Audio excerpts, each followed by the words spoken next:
think it's a normal week.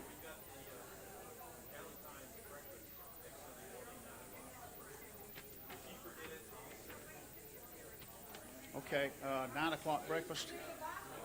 And that's deacons? That's men's. Men cooking? Yes, women eating.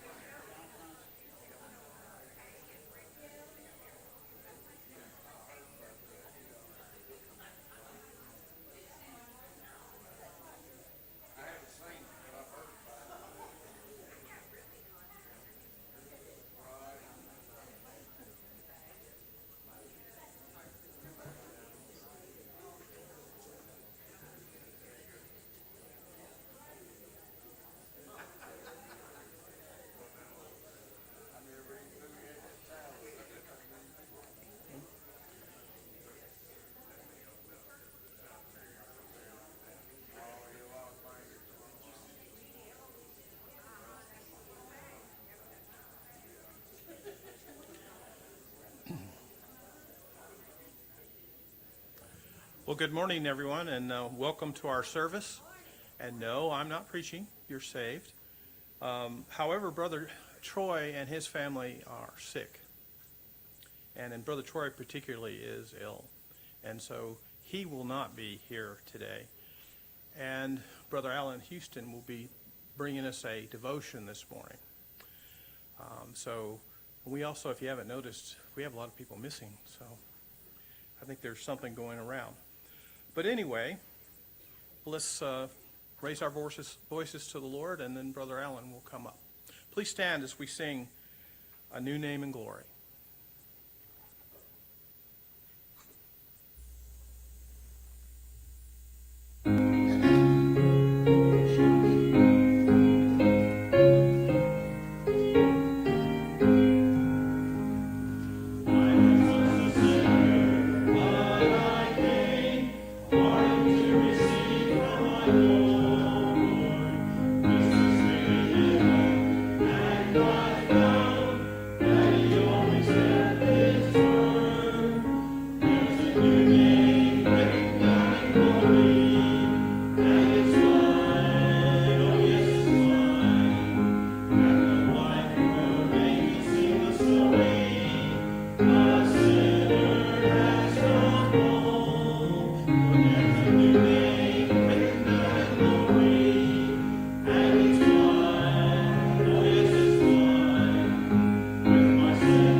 Troy called me this morning about 9 o'clock and said he just cannot make it. He is pretty violently sick. He's just to the point where he doesn't need to be out of the house, nor his family. So you can't help it. You got to do what you got to do.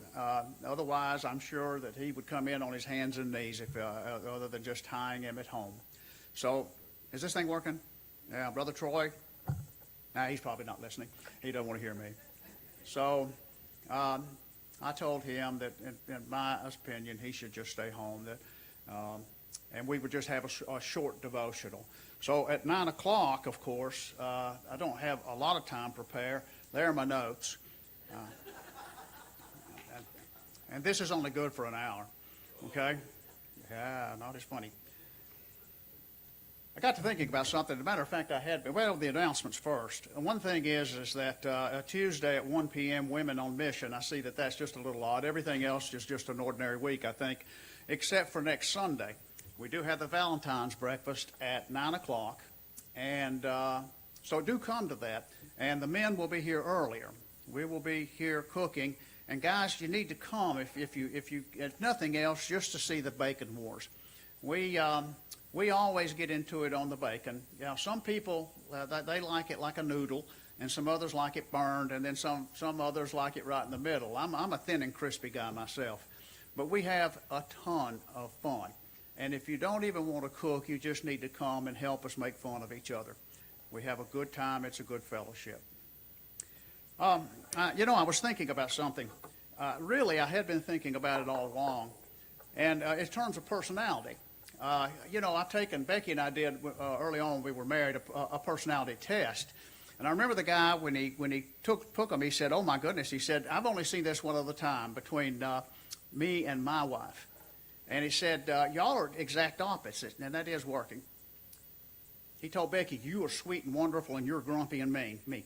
That's what, Becky, did you hear that? There were a lot of differences between us, and we're diametrically different in some ways. She's organized and careful, watchful. I'm disorganized, but I'm also very inventive and that sort of thing. So, impulsive. But we do have a personality, and we can't get away from it. A few years ago, how many of all of y'all heard the Enneagram? Have you? You've heard of the Enneagram? Enneagram back there? Well, it's a personality test, and my kids got involved with it. So, of course, one Christmas I got the book. And I thought, my gosh, well, it laid there for a while. I'm not going to read that about personality. But then one afternoon, there it was. I had everywhere else to go. It was raining, so I picked it up, and I read it. Read the whole thing, and it kind of made sense. And you take a test, and you come away with some understanding of what your personality type is. There are 9 different categories. And after I got finished, I decided, well, I'm a recovering 8, maybe a reformed 8. And at that point, if you're not a recovering 8, you're the guy that's got to be in charge all the time.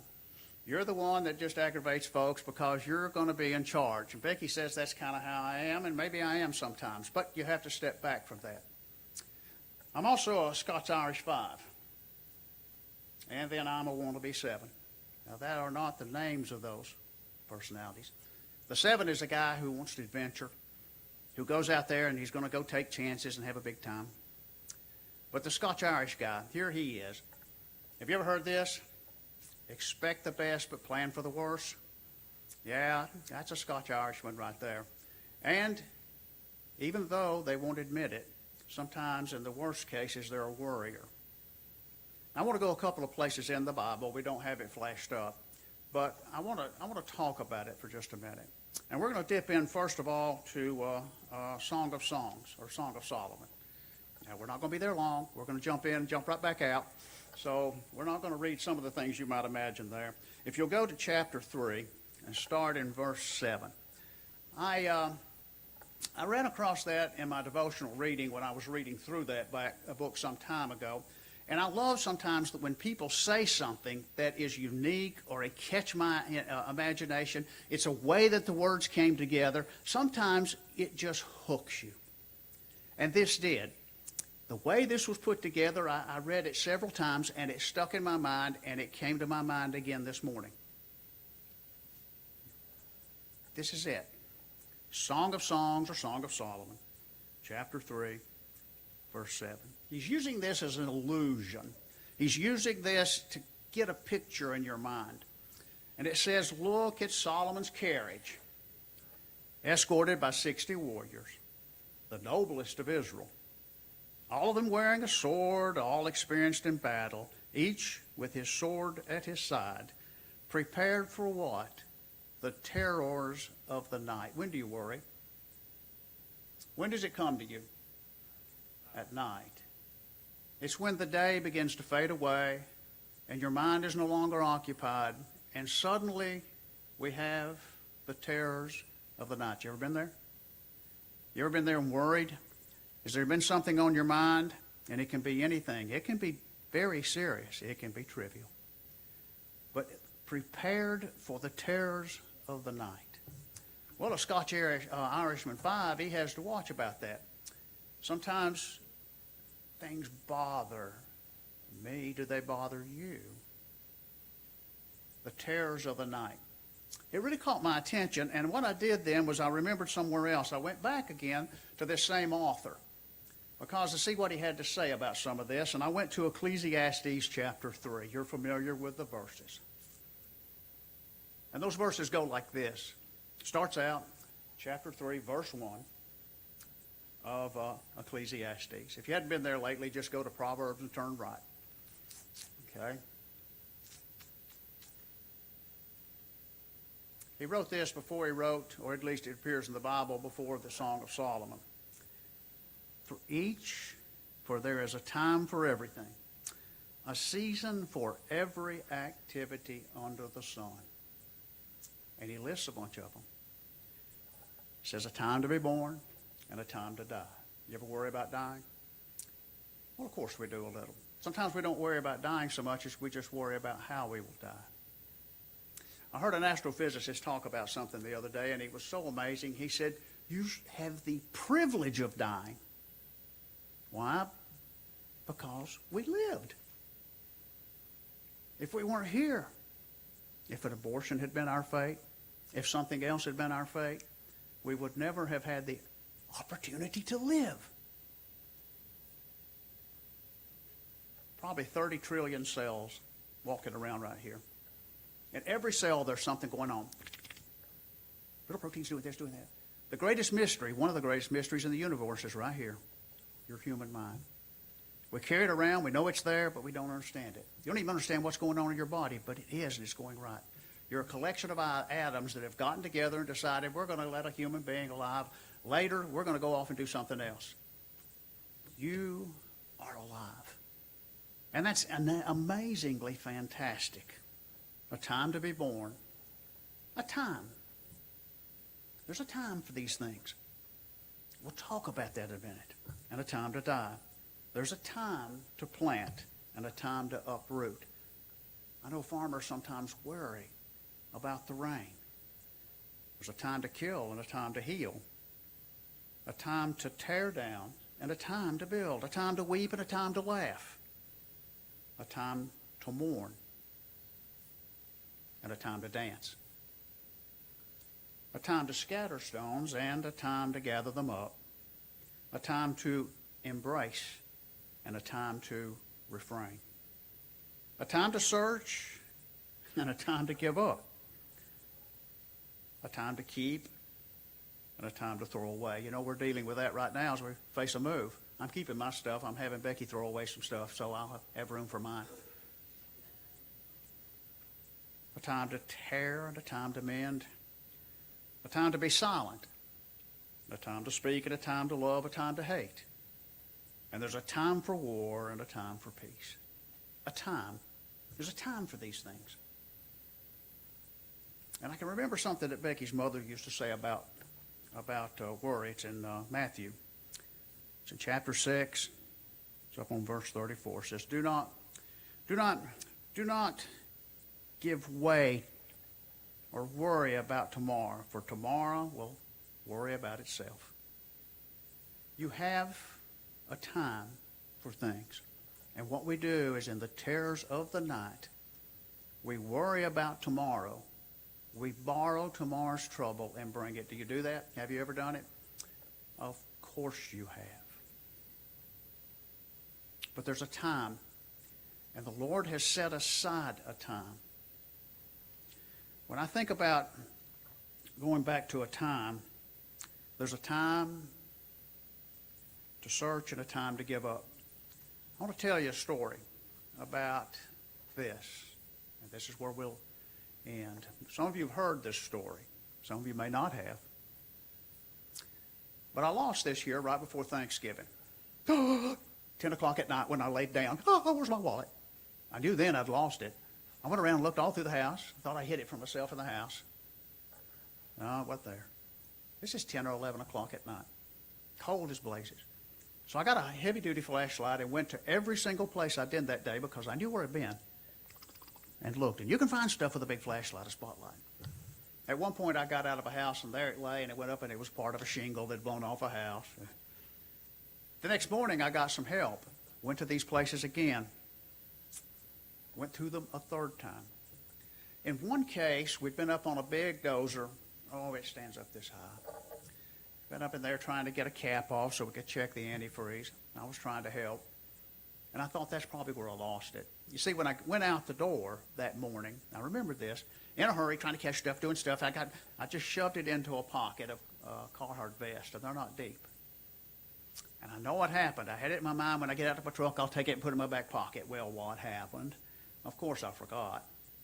I'd been carted off a long time ago if I didn't have professor in front of my name so I could be forgetful and forgiven. But here we go. It's gone. I think I know where I lost it. I even think I know what happened. Now it's gone a week. Now it's gone 2 weeks. And I'm thinking about this thing, and it's driving me nuts. And when does it drive me nuts? Of course, at night when my mind's idle and I'm fuming and fussing and carrying on. And I'm pulling conniptions. I'm pulling strings. But in the background, because of some of the things that were in that wallet that should not have been, now my identity could have been compromised pretty badly.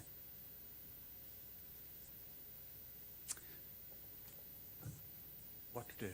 Well, Becky and I went through all the things. We set up some of these things where freezing credit, maybe doing things we should have done all along. But then I had to go get a new driver's license. That took forever.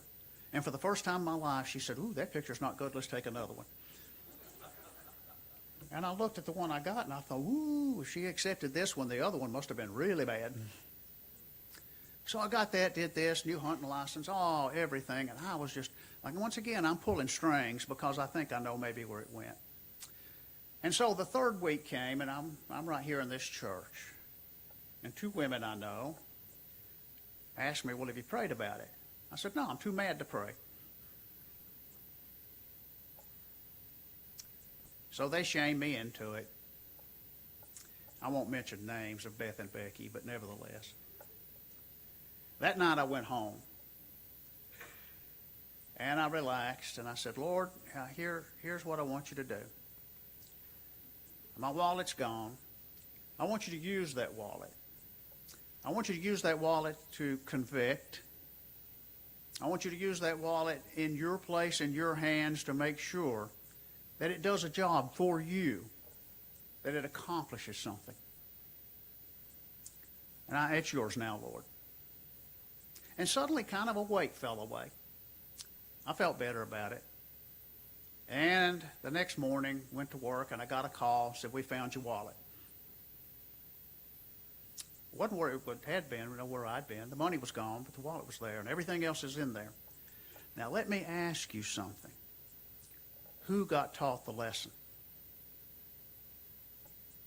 Yes. The lesson was mine.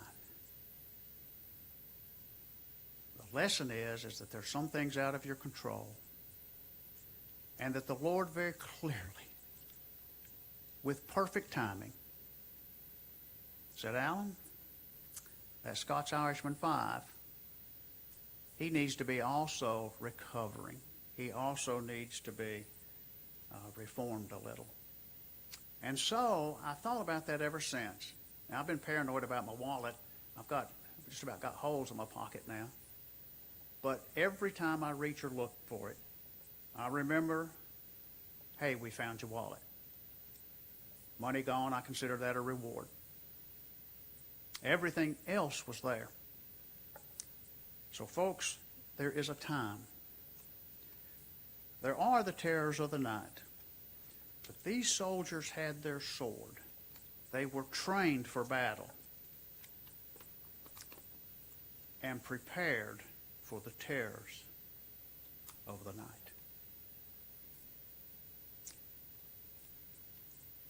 That's it. We are going to close, and there will be no service tonight. With Brother Troy out, with there being sickness in the neighborhood and in all around, I think the best thing to do is with the deacons, poll them, and they are in agreement, that we will just cancel for tonight, and then we'll meet back here Wednesday and Sunday. Brother Troy, you get better. We're thinking about you, praying for you. And Bobby will come. He will close the service, lead us in prayer. Thank y'all.